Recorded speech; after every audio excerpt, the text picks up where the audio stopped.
The Rocky Horror Show, or Richard O'Brien's The Rocky Horror Show original TV game to give it its full title. Strangely one of the few games especially made for the Commodore 128. Alright, it's more of a musical than a horror film, give me some creative licence. But before we go into the game, let's have a look at the loading screen. I mean, what the hell's with her eye? She looks like Rihanna having a stroke.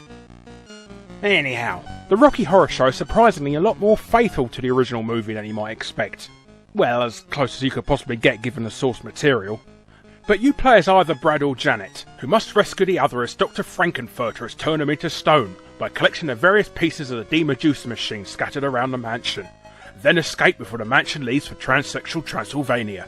Also while listening to an 8-bit rendition of The Time Warp, the most memorable song from the movie. Most memorable as in without any accusation to homosexuality anyway. Sadly, for what could have been a pretty good simple movie licence, is scuppered by some really annoying flaws. The most prominent is how blooming slow the game runs. There was no need to make it this slow. A 128K machine could easily handle graphics like this a lot faster. And God forbid you have anything else that moves on the screen like the lift. Sorry, elevator, forgot this show is for Americans. Or laser beams, which makes the game slow down to a mind-numbing crawl.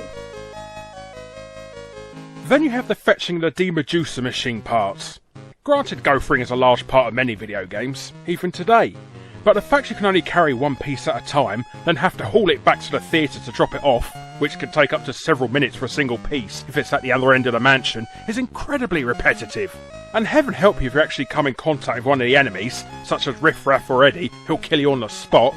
Oh, I forgot to mention, this is a one-life game by the way, so you'll need to start the whole game again from scratch if you die.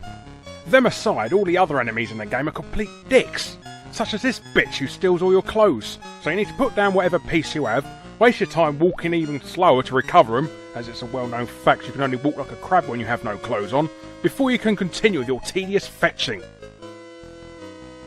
And speaking of Eddie, you'll also need to constantly keep an eye on that temperature gauge on the right of the screen, as if it gets warm it'll defrost Meatloaf, who is an unrelenting fucking bastard who insists on mowing you down with his motorbike on sight. So again, you'll need to stop what you're doing, go to the top floor, pass the lasers you'll need to turn off one by one, and turn the deep freeze back on.